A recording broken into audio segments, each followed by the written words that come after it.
James, we've seen a nice turn in sentiment over the past day. Rand trading around 774, just below 775 against the dollar. It looks like the euro's also firmed up somewhat. So sentiment returning back, risk appetite back in this market, James.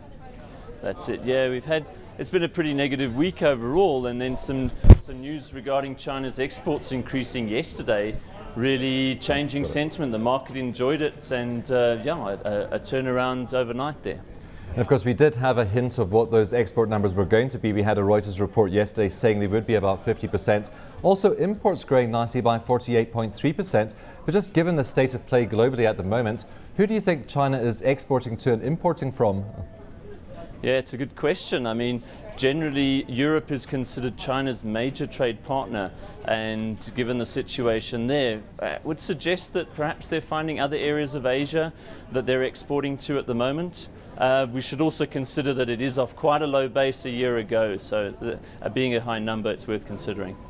James, we also had news late yesterday that MTN had called off talks with Orascom, that's the Egyptian company, and it was rumored that it could pay up to $10 billion for those Orascom assets.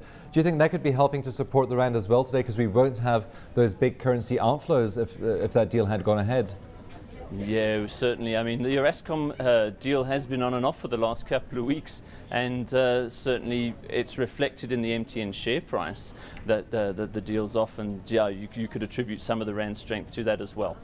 Well, just looking specifically at China and those exports, of course, there has been talk about slowing down the Chinese economy, that we're not going to see the rapid acceleration we have seen in previous months, and talk about interest rates going up there as well. I mean, what's your view on that? I mean, do you think this is a threat to China, or from China rather, going forward?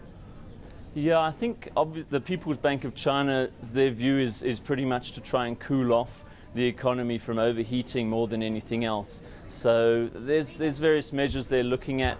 They're looking at the banks supplying credit, perhaps controlling things there. But it's not going to. They're not looking at slowing it down drastically, just preventing it from overheating. That's been the case for the last couple of months with regards to China.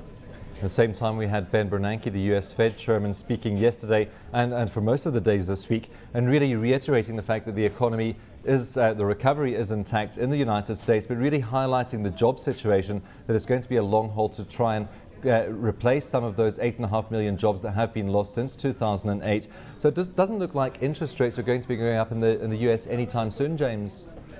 No, I think the key point out of Bernanke's comments was the length of time, as you say, that it's going to take for the recovery. Although avoiding the double-dip recession, in his words, it is going to take a while, and they can't look at seeing interest rates rising for some time. We've been focusing on the employment levels in the US for a while to be key to any sort of global recovery, and with themselves, the Fed predicting unemployment levels still around 9% for the rest of the year. We've got to keep an eye on those to indicate any sort of firm recovery.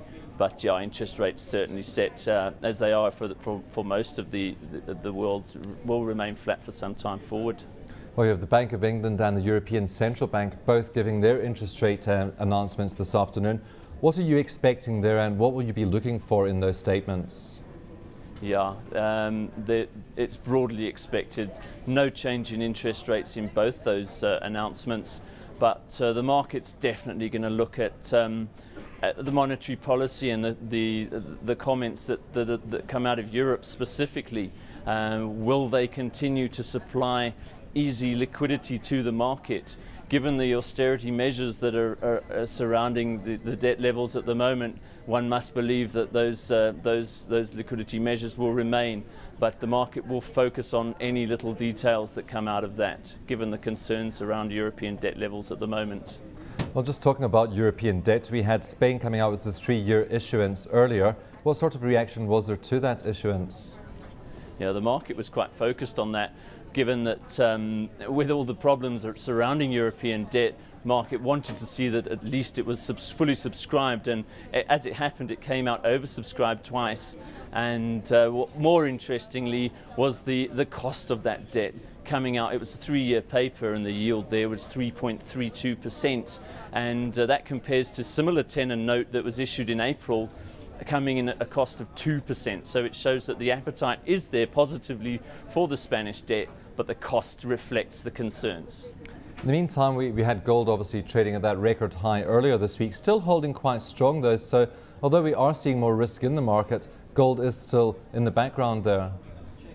That's right. Technically, we've seen a double top develop in the gold price around the 1250 level. So I think more than anything else, it reflects the uncertainty more than an indication that gold's going to retrace on its strength. I think gold certainly, as long as there are these concerns over currency, over European debt and the printing of cash and the supply of money in these economies, gold is always going to be there as a real value hedge.